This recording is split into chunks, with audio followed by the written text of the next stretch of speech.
Hi, I'm Ruth McKeaney. Welcome back to Hillside Farm. Today we're taking a little trip down memory lane as I share some of my favorite recipes that we've had over the years and my family loves. These dishes have unforgettable flavors and lots of heart. I hope they bring you a little joy and inspiration to your home too. Enjoy.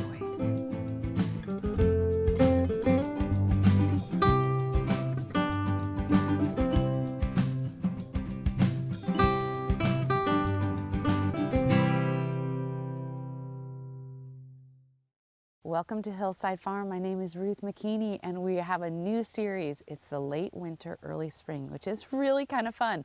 We're ushering out winter and we're bringing in spring. So in this series, we're going to have Eileen, who you've met before, who's an incredible gardener, sharing some things with us.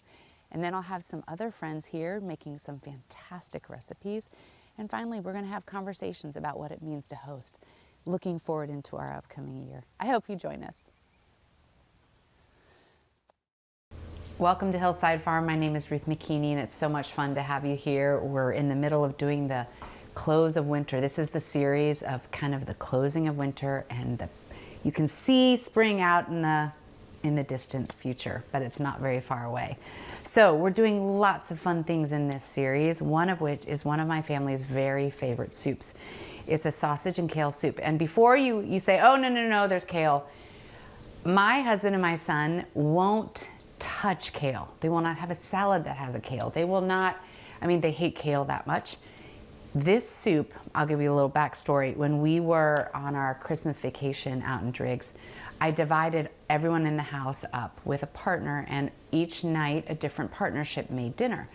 Well, one of the nights my daughter and I think it was my youngest son, made sausage and kale soup, and nobody in our family had had it yet. And they had multiplied the recipe thinking they'd have enough for a couple of days or at least for lunch the next day. Every person had at least 2 bowls. Everyone loved it that much, including my husband and my son. So I promise you're gonna love it. It even has tortellini in it. It's really fantastic. So given this, here we go. You're gonna start out with 2 cups of very, just kind of chop up your kale. You don't want a giant piece of kale in your soup.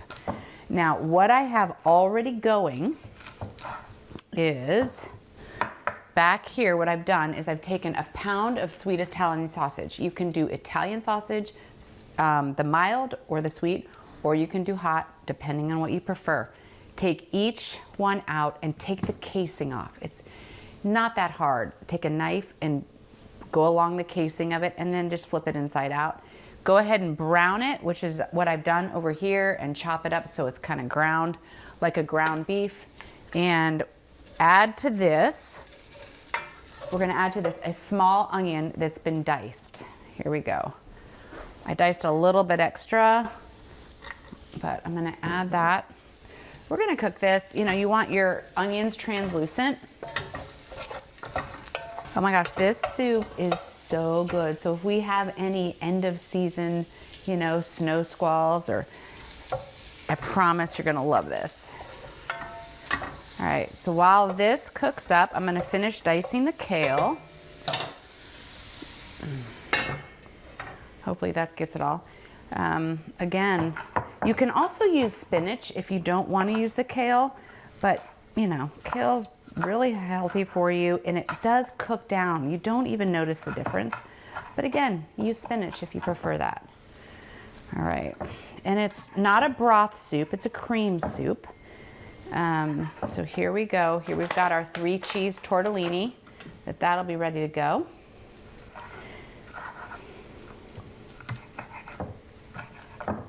So right now, I think basically the sausage has cooked. It's not pink anymore. And the onion has got that translucent look.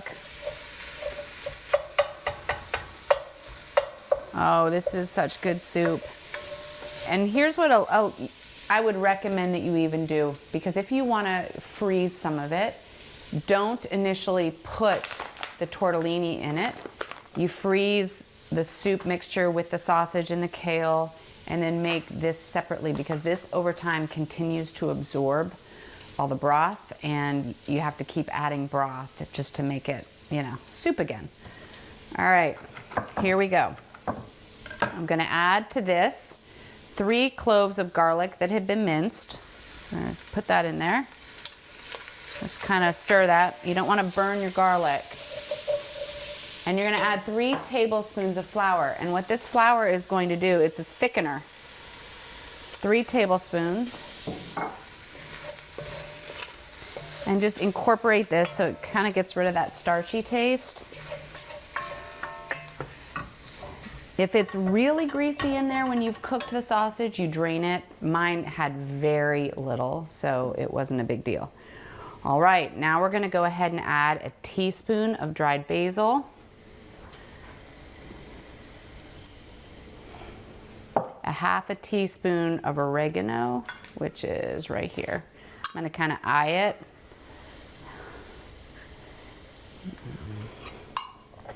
A teaspoon of hot sauce,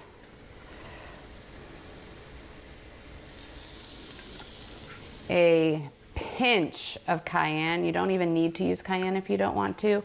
So I'm just going to use a little dash, a pinch of red pepper. And again, if you want more red pepper, you can add more red pepper. A half a teaspoon of mustard powder.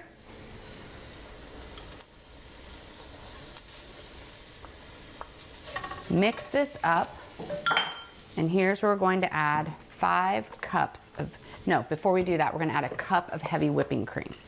So the heavy whipping cream and the flour are going to make, a roux, and it's going to thicken the whole sauce.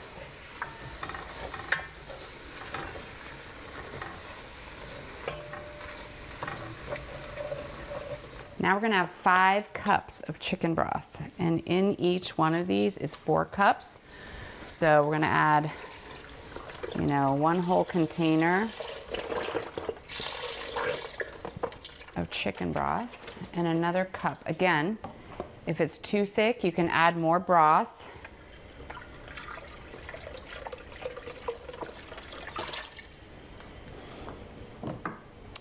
And stir this up. And we're going to add the kale. You really get to just dump everything in here.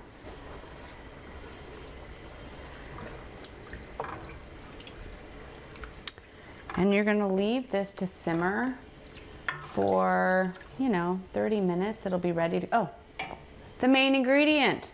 Here we go. The tortellini. Get a 10-ounce package of tortellini. I get the cheese tortellini.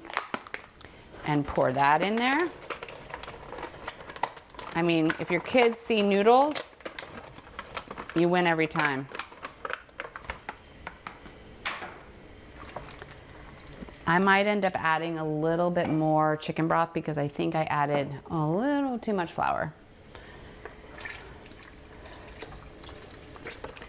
So this is gonna simmer with the lid on 20 or 25 minutes. Serve it with huge, chunky, crispy bread. What also I've done before is throw part of a rind of Parmesan in it, and it just gets that flavor. I'm just gonna add a little bit.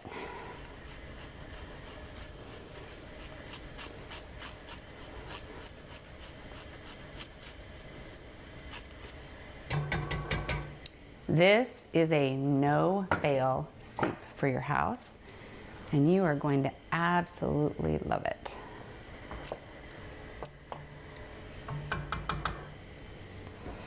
I think I mentioned this before. If you decide to freeze it, maybe freeze it separately.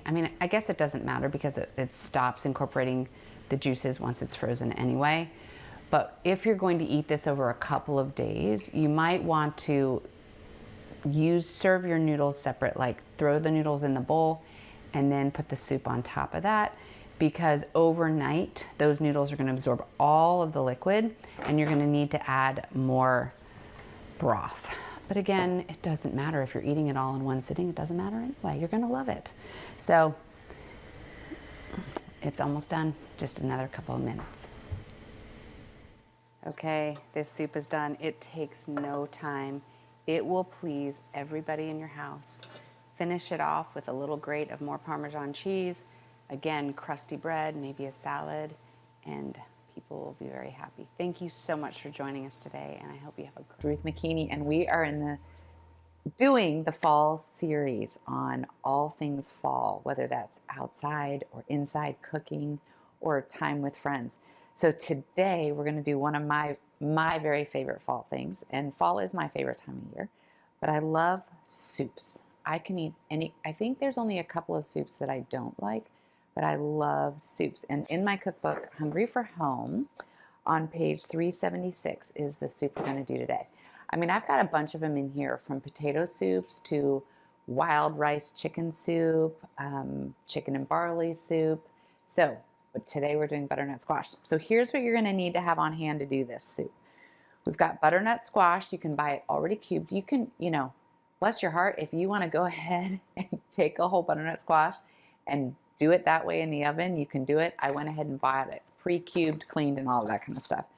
Then we need some celery, a yellow onion, some heavy whipping cream, that's for the end, the drizzling, some bacon that I cooked up yesterday, and then chicken stock. So here we go. I've already, so the recipe has this, it was made for my large family. Because there aren't very many people home at this point, I halved the recipe. So what I'm going to be saying to you is the half measurements. So behind me, I did about 21 ounces of chicken broth. I have that going in my Dutch oven. I have it on a boil. And the reason being is we are going to be putting in the butternut squash, the onions, and the celery, and letting it all get really tender. So to that, I'm going to add, here we go, 1.5 pounds of cubed butternut squash. And I'm going to put that in here. I mean, for a fall night, what is better than coming home to a really cozy, mug or cup or bowl of soup and crusty bread? All right, so I've just put the butternut squash in.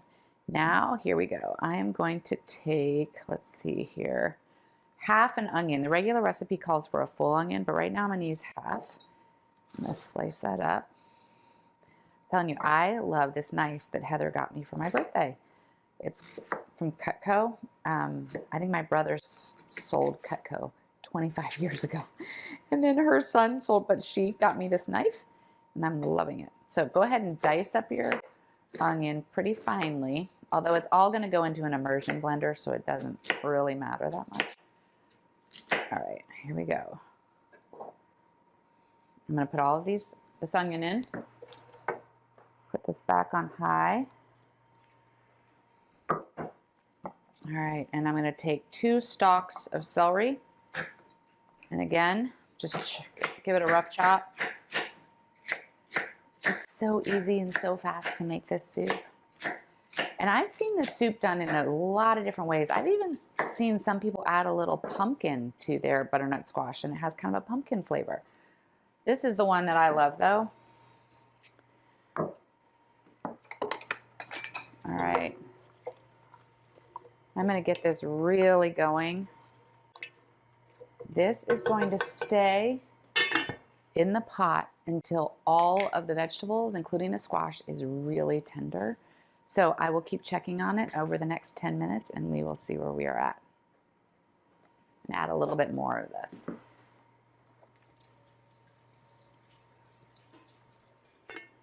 Okay, I just checked. Oh my gosh, it smells so good. Everything is tender. So the butternut squash, as well as the celery and the onion, are all very tender. And now's the time to turn off your oven. Don't leave it on while you're doing this. When I first got married, I wondered, why do I need an immersion blender? I didn't even know what one it was used for. And I was like, I'm never going to make soup anyway, so why do I need it? This thing has been used for decades, and I love it. It probably has seen better days, but you know what? It's tried and true. So, pot's off. Immersion blender is getting ready to go. What this does is it is literally blending up everything that's in here to make your soup. Now make sure that it's deeper than this, because in the past I've done it and soup sprayed all over the place. So you have to make sure it's below the water or the stock line.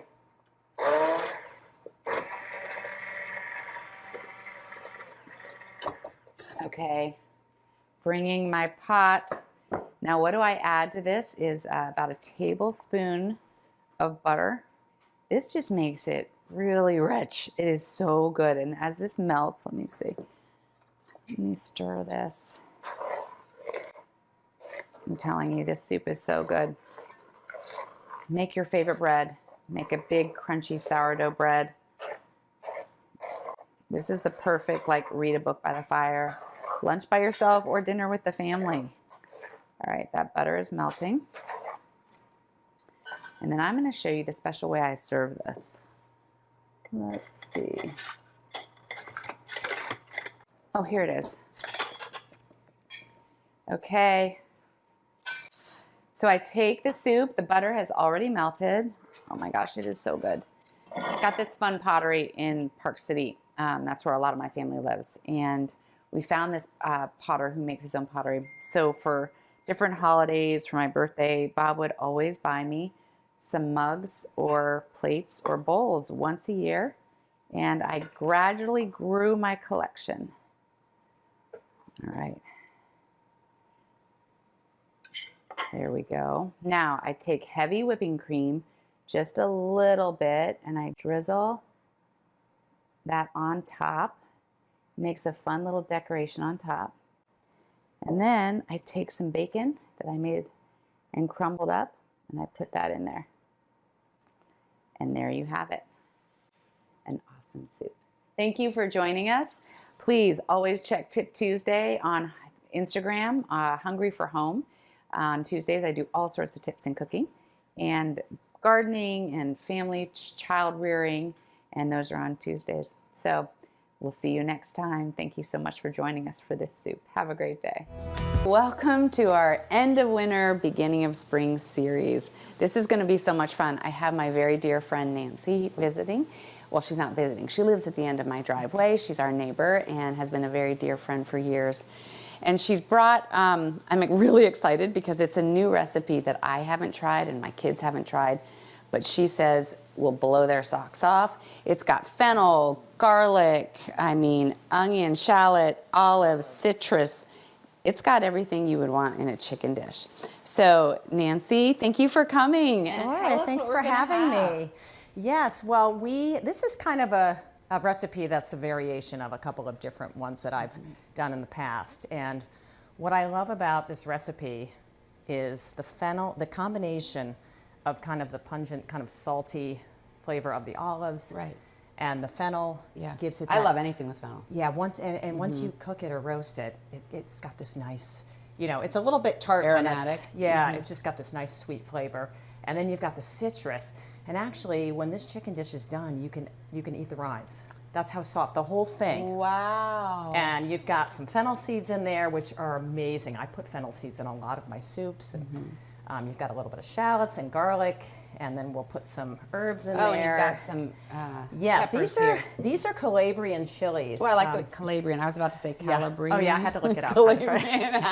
But they're really nice because they're kind of a sweet, smoky flavor, but they're hot. Okay. So just a warning there. Just a warning there. Okay, so tell us what we've got so people know how many chicken thighs, because you use chicken thighs because they're a little more moist, correct? I do, yeah. I used to always, when I cooked chicken, I always used breasts. And these are so nice and tender when you cook them. And the white wine will help too. It'll help seal in that moistness. But yeah, they're super, super flavorful.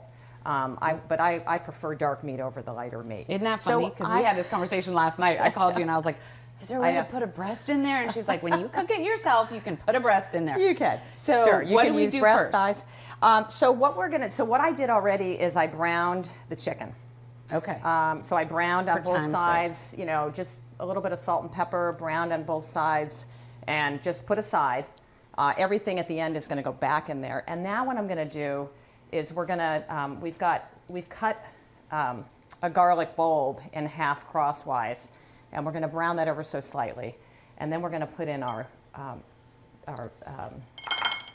Fennel. Fennel, thank you. So I have one quick question, just so Yes. for people. Does it matter what kind of pan they use?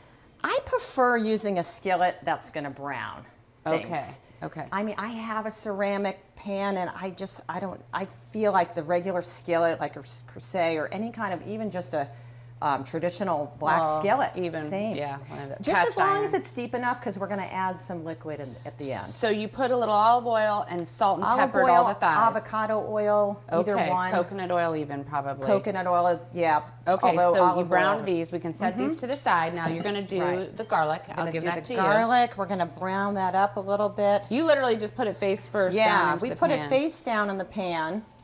We've got Is that it high going, and enough? for And- like 30 seconds. You On don't what need a whole lot. temperature? I'm going to add a little bit more olive oil. I would say medium heat. I would say low to Okay. medium heat on this, Okay. and just for 30 A seconds. fun piece of information. Nancy and I would walk frequently together years past before her kids left her home and my kids started getting crazy into different sports during the day. And she became when did you become a vegetarian? Well, I tried for. Let's see. I think it was right before COVID. Okay. I was just looking to improve my health. I'd gone to a doctor who was more of a Mediterranean plant-based diet, and I thought, I'm going to try this. And so I did, for 3 years, I did a plant-based diet. And she was always the one that helped me because she was just a few years ahead of me. So even when check this. perimenopause started, I called Nancy. So she had already gone to so many functional medicine people, just trying to make sure her diet aligned with whatever supplements she was getting. And so she's been a huge source of information for me. And Yes. she said she had become a vegetarian. And so when I called her, because, and let me back up, she also started her own blog of recipes that she would make. Gorgeous, gorgeous, gorgeous food. And I'd be like, can I come down and just eat a little bit? So when I was wanting to do these series, I called her up and I said, hey, can I get you to do some recipes? And she called with a recipe, this chicken recipe. And I was like, wait, chicken? And she said she had begun to incorporate chicken again. Yeah, the more research I was doing about just women of a certain age, right? Let's just put it out there. Women of a certain age. Getting, just how important protein is for our diet. And I felt like I was probably not getting enough. And also the foods that I was eating, like soy and tofu, I was having trouble with digesting. Yeah. So That's what I've noticed the most is my digestion has changed. yes. So Okay, and so that wait, and that does. So what do you we're adding the shallots. How just many the sliced shallots? I've got one small shallot. One depending small on shallot. that's all really Okay. you need. I'm going to add the How much is the fennel fennel? seeds, a tablespoon of fennel seeds. Okay. And we're going to turn that down ever so slightly. And we really don't want the fennel to burn. Okay, so let's Now, move there's a bunch of drippings in here from the chicken. So, in fact, that's probably good enough. I'm going to add this liquid. Okay, what's that liquid? quickly. So this is chicken broth. It's a cup of chicken broth. And I've got a half a cup of wine, white Just wine. a white cooking wine? Just a cooking wine. Okay. Well, that's actually just white wine. You can use anything. I actually have used a vinegar, like a wine vinegar, a white yeah. wine vinegar. You can use sherry vinegar. Okay. You I can love that use you're dry creative. sherry. Yeah. So basically anything you have on hand in that. it's going to give it flavor. The vinegar or the wine, it's kind of the acid for your dish and kind of balances everything and gives it quite a bit of flavor, and also will give it the moisture that it needs, especially the wine. And so we've got everything in there. We're going to keep the heat on medium. I'd say we can probably turn up this heat a little bit. And now we're going to add the chicken back in the pan. We're going to add our fennel pieces around the chicken and also the citrus around, everything kind of around the chicken. And we And the preheated olives. the oven to what? We preheated the oven to 375. Okay. We'll put the lid on this once we have everything back in. We'll add our sprigs of, you know what we did forget is I'm going to add a teaspoon, probably a teaspoon of the Calabrian peppers. If you're not used to hot, or if you like them hot, you can maybe do 2, but just to be on the safe side, we'll just do 1 teaspoon And of what's those. I don't mean to interrupt you. I Yeah. apologize. What's nice about once you add all the broth, whether it's the wine or the chicken stock, it takes up from the bottom of the pan all of the drippings from the chicken. Absolutely, I know. It'll give it so much flavor. So yeah, you'll notice all those kind of crusty drippings, but once you put the liquid in there, you can just dig all that up. So now we've got all of our liquid. We've got our, our broth. We've got our wine. We've got everything. Now we can put the chicken back in. Okay. And we've also sautéed, just lightly browned the garlic bulb, so that can go in there. Does that go in even with the skins? Yeah. Yeah. Really? Now, the skins, it'll come right out of the skin when you're going to eat the, eat the dish, eat the chicken after. It'll come right off of there. It'll be, and kind of, when it roasts in there in the skins, it has such a nice, flavor. Kind of, yeah. It's different than when you're sautéing it. And it's soft, and you could scoop those little garlic pieces bulb right out of there. Heads out. Yep. Yep, and that's, yep. All right. Okay, so then we're going to arrange, doesn't matter what order, but we'll put our fennel pieces. Can we talk real quick about the fennel bulb? Yeah. Yes. A lot of people don't know what fennel is, and I love fennel. Again, you use it in your soups. I use it in my soups. But when I initially went to the grocery store years ago to buy fennel that was in a recipe, I didn't even know what it looked like. So would you just show what it looks like? Because it's a little surprising. Fennel is it's got that licorice flavor when it's raw. Black licorice. Yeah, black licorice. But it's kind of in between like a celery and an onion, I feel like. Unless you want to, Yes. I don't really know how else to, but those of you that are not familiar with fennel, so this is what it looks like. It's got all these stalks and the fronds, but what I do is I cut those right off because we don't cook with those. And then I'll cut the bottom of this. So then I cut this right in half. There is a core in there, but you can eat that, and if you cut it, if you actually cut it the two halves and a half in quarters now, and then you just cut like that. If you cut it with the core in there, it kind of keeps it together. Oh, because it's like an onion. If you cut that core out, it falls all apart. Exactly. All right, so I put all the that's probably enough. So for this dish, we probably need one fennel bulb. Okay. So perfect. That works out well. This is sliced up orange. Whatever kind of orange you have, the juiciest, nicest orange, the caracaras I know, I could eat one of those right now. Yeah, and then sliced lemon, one sliced lemon and one sliced orange. I like to actually cut these orange pieces in half, so they're just easier to put in the pan. And then these are small enough you can kind of leave those. So we just put all those around.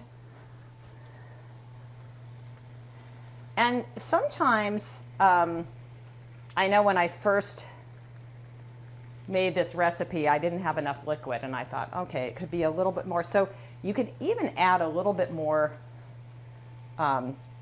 chicken broth in here if you like it to be a little more juicy. We've got enough wine, got a half a cup of wine. We'll add these olives. How many olives? That's a cup of olives. So these olives are, let's see, I forgot the name, Castelvetrano or something like Castelvetrano. So I think they're an Italian olive. But they're a very mild olive. I also mix them with Sicilian olives. Okay. These have a lot more flavor. There's a little bit of juice in there, which is great. But that's going to really balance the citrus. Because I already ate like sweet. 4 of them before we started filming. So And then, I know. I know. I do the same.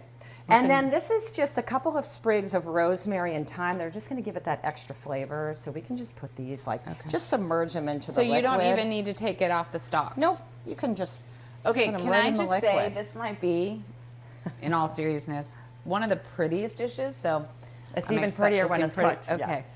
And then we will put that in the oven with the top on. Okay. We'll cover it. We'll put it in the oven. Ready? I can put it in. And we will cook that for about 40 minutes. Ooh, I might. Okay. And I like to, after 40 minutes, I like to take the cover off and I like to broil it for 5 minutes just to get that extra browning on top. Okay.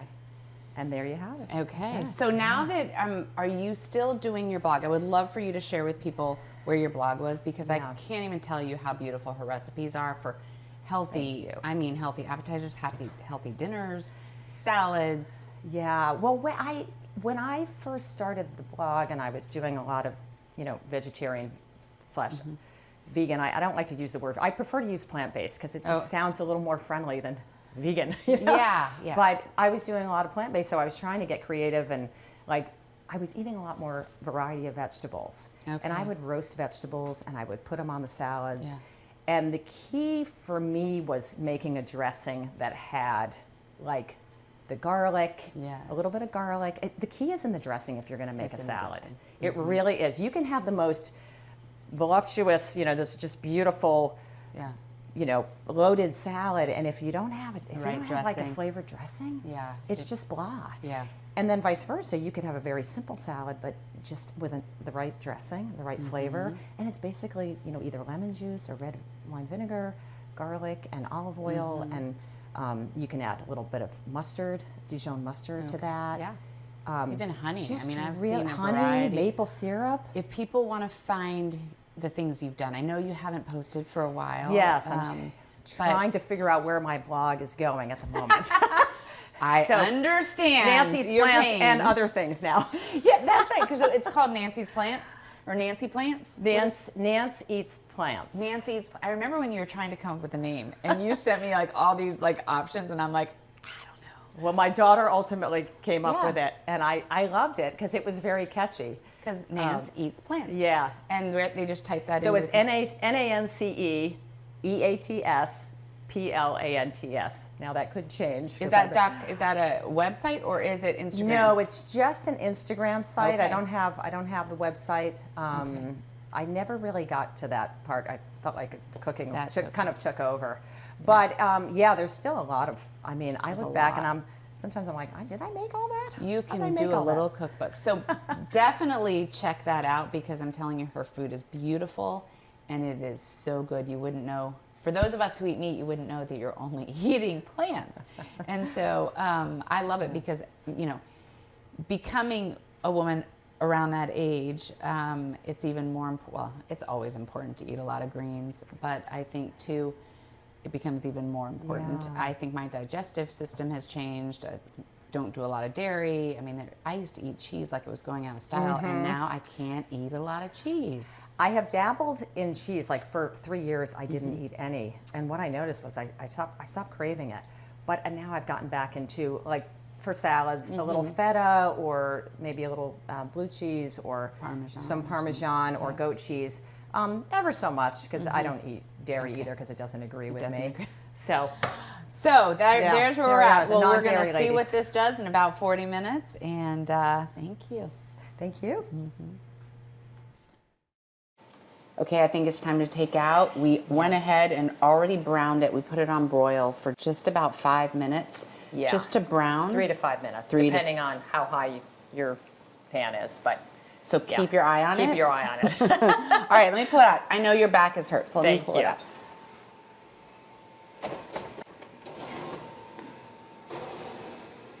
Oh, wow. That is gorgeous. So,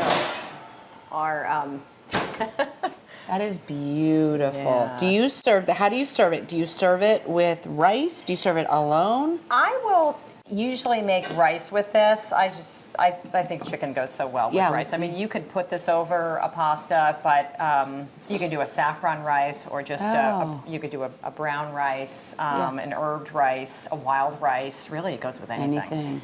And it's great. And then you have your salad and you've got your meal. And we have our dinner for tonight. Yeah. Thank you, my friend. Thank you. Thank you for having me. Absolutely. And thank you for joining us. And you definitely need to try this. If I could tell you what it smelled like, everything from the oranges and the lemons and the olives and the fennel, everything, it smells divine. So please give it a try and have a great day.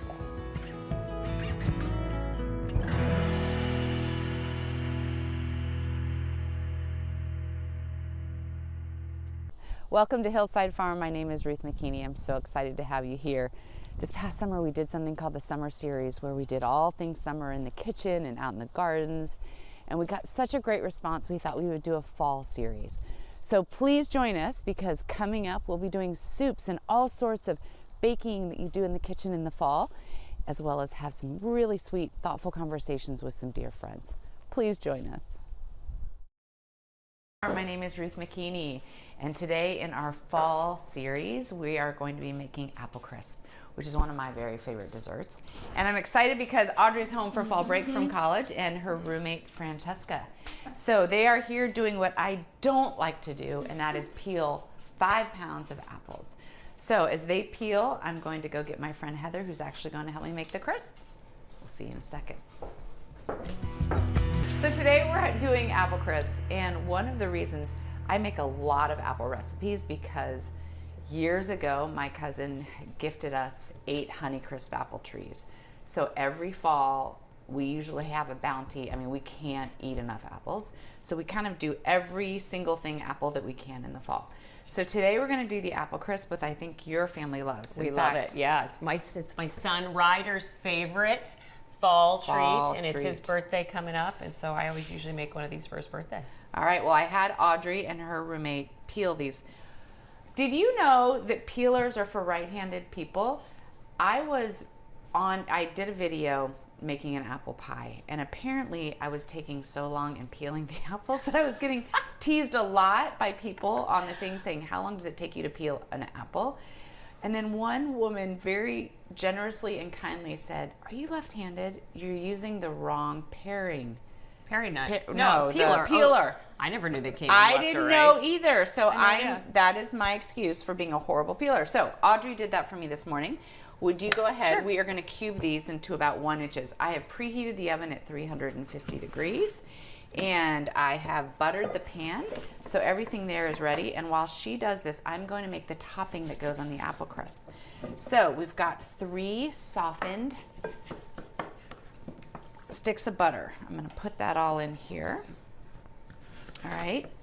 Once I do that, I've got 3/4 cups of white sugar, 3/4 cups of light brown sugar, and kind of just mix that all up.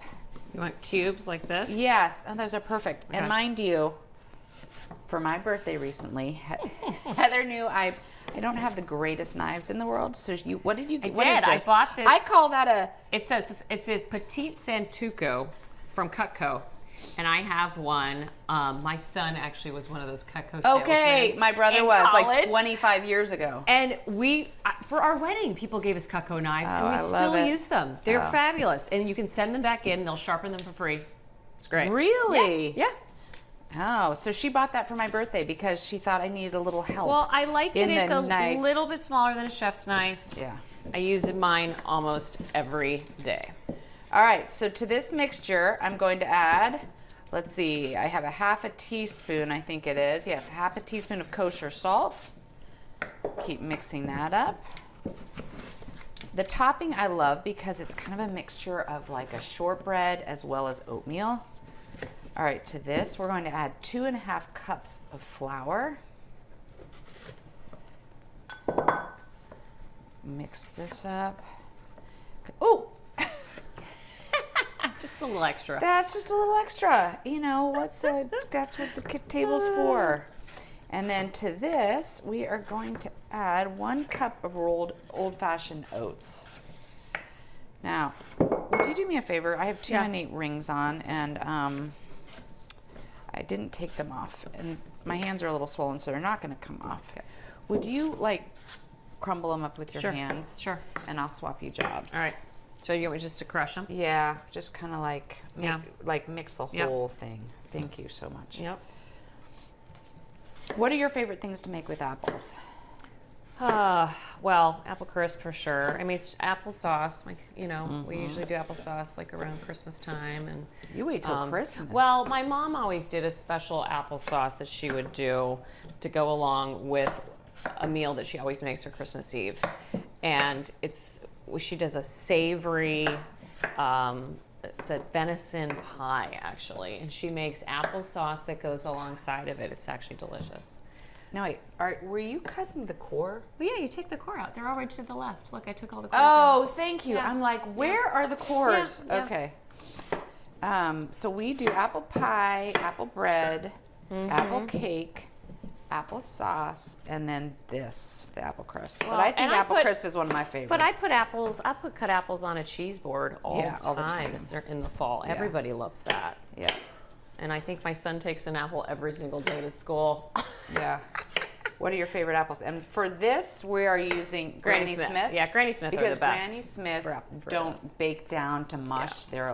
They're firmer and they're tartar. And Yeah. I like kind of a more tart. Yeah. So, usually, I mean, Honeycrisp are great. For eating by everybody loves yourself. Honeycrisp these days. I mean, a good old Macintosh in the lunchbox is a nice size. Now you have to mix in with the apples some things. So here we go. We've got the 5 pounds, right around 5 pounds of the Granny Smith apples that you've been cubed, cored, all of that kind of stuff. You're going to take, let's see, it's a half a cup of sugar. Sometimes I use a little less if I don't want it to be too sweet. 2 teaspoons of cinnamon. And a teaspoon of ground nutmeg. And then we've got 2 tablespoons of fresh orange juice. That's the secret ingredient. I usually put lemon juice Do in you? mine. No, Orange juice is good. All right, let's mix this all up. We have it can be 9 by 13, just depends on how deep you want. But 9 by 13 is a great size. This one's a little bit wider, I think. All right, Yeah. pour it in here, it'll mix up It'll too. mix. That's why it's just hard to mix that much. It smells so good. I know. All those spices. All right, Perfect. now what we're gonna do is we're going to take this and just start to literally put it all over the top. And I'm gonna let you do that because Okay. again, I got the Sure. rings on, but Sure. literally cover it Sure. all over the top. Okay.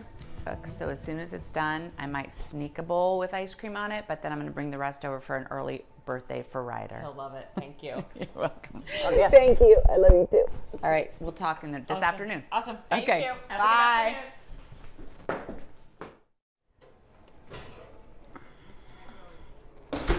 If you want to feast for all your senses, your smell, your taste, everything, you make a hot apple crisp on a cold day. So here we go. I'm going to spoon some out right now. And remember, don't overdo it. You don't want the apples turning into applesauce underneath. So kind of check that. You want them tender, but not hard. And then vanilla ice cream.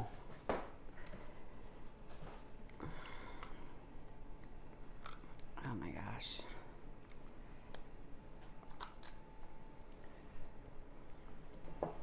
And there you have it. Apple crisp with vanilla icing. I mean, with vanilla ice cream. Doesn't get better than this. Thank you for joining us. We'll see you the next time. Have a great day.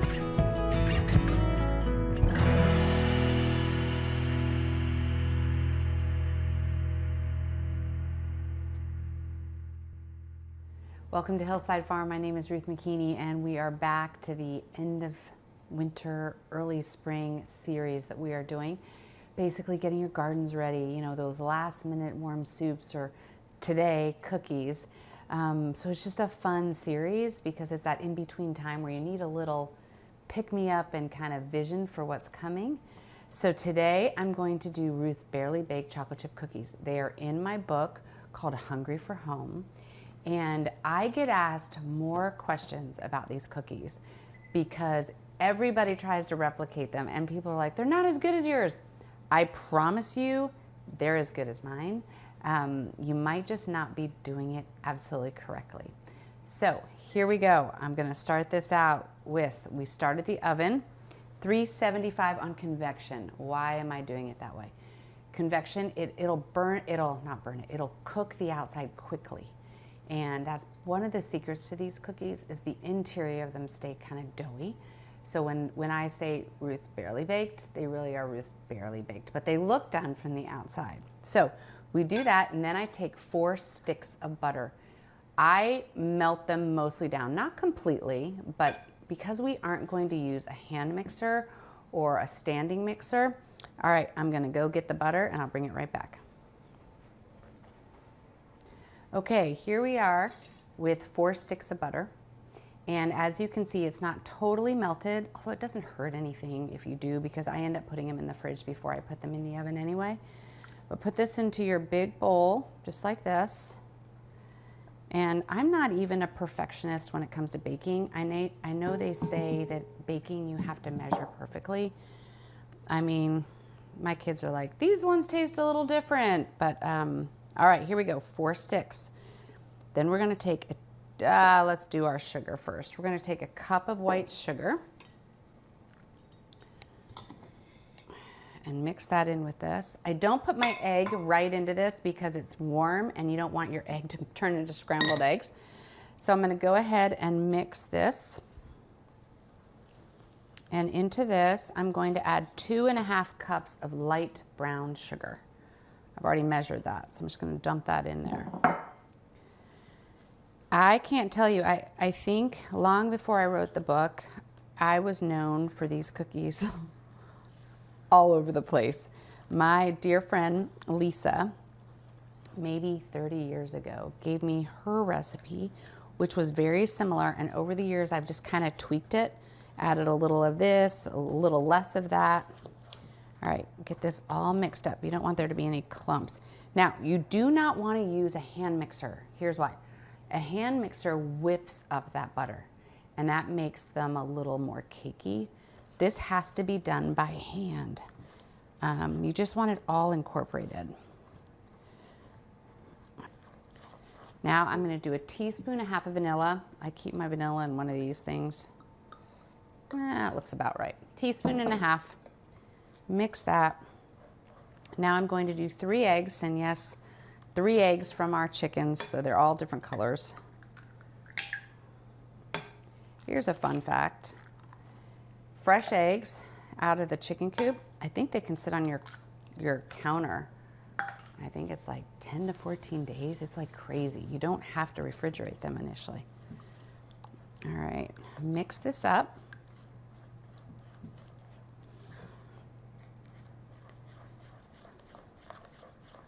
Now, when I talk about entertaining, these cookies always come to mind because, and I'm going to show you later, I freeze these in cookie balls in Ziploc storage bags that are for the freezer. And I literally, what I do is, and I'll show you at the end, I make cookie balls and stick them in the freezer so I can pull them out at any time. And people think I've just made fresh cookies, even if they let me know 5 minutes before they got here. All right, this is mixed up. 1.5 teaspoons of a kosher salt, 1.5 teaspoons of baking soda, and I mix these.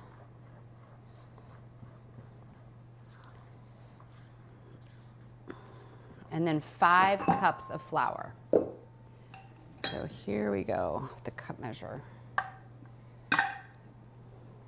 1.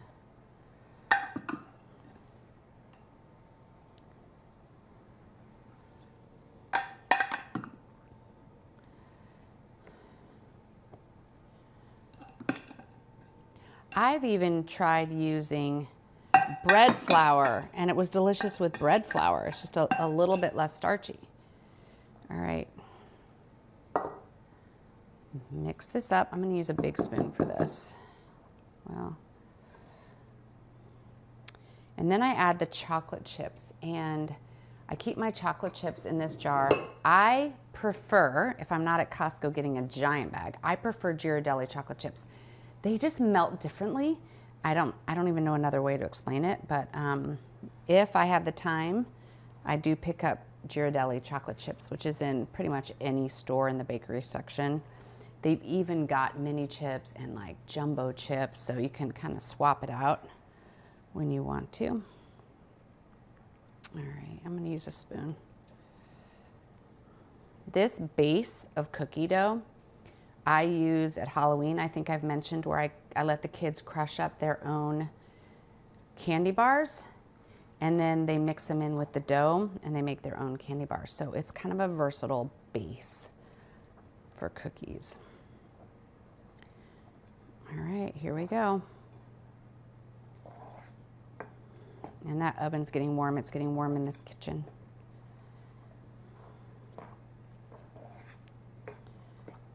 And usually I'm lucky if 3/4 of this gets into the fridge because my kids eat it. And I know, before anyone says anything, I realize you're not supposed to eat raw cookie dough. They eat raw cookie dough balls out of the freezer too. All right. And I know you're supposed to mix your dry ingredients and your wet ingredients separately. Sometimes I put it all together. It doesn't, I haven't noticed that makes a significant difference.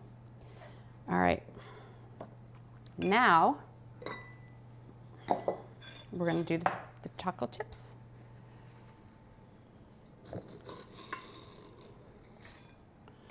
You can just add as many as you want.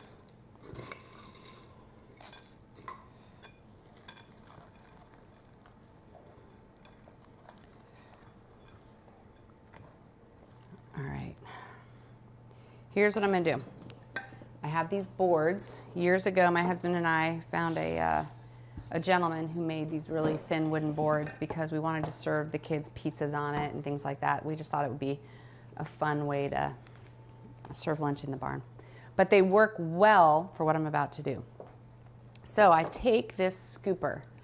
Now I get asked a lot what size a scooper is. I have no idea, and it's not on here. But I can tell you, here's my ice cream scoop. There's the difference. But it's also, there's a mini one. It's not the mini one. So somewhere in the middle. And again, if you want to make giant cookies, make giant cookies. Doesn't matter. Okay, I take and I make rows of these balls.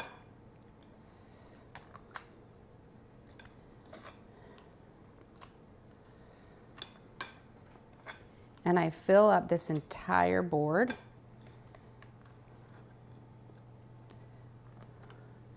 And I'm going to put it in the fridge so that it all firms up. Because after it firms up, I can either take the balls off and put them in the freezer Ziploc baggie and put that in the freezer, or when they firm up, I put them in the oven.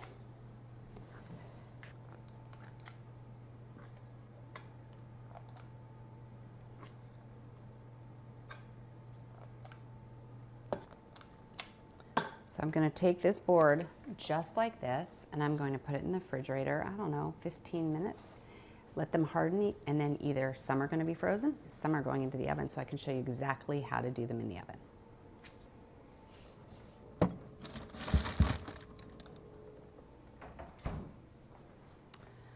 All right, so what I've done is I've taken just a few of the balls out of the fridge because they're firm now, and I'm going to set them on the pan. Keep them kind of far apart. I'm only going to make a few because I'm saving the other ones. All right, stick this in. Again, it's at 375 convection. If you don't have convection, put it at 375 in your regular. All right, now we're going to watch them. Ordinarily, I would say 10 to 12 minutes. You're going to see, this is where the trick is. I mean, besides the hand mixing, they're going to brown on the edges, and they're going to look a little, maybe a little doughy on the middle. You won't get sick, I promise. It's what makes them fantastic. So when we pull them out, I'm going to show you so that you see exactly the coloring that and again, if you like harder cookies, cook them all the way. I just like them barely baked. Okay, right now I've begun to smell it, and I peeked in, and they're a little brown on the base. Oh, it's hot. Whew. You see there's a little teeny bit of brown. There's a little brown on the edges. And then I just put them on a plate or a board.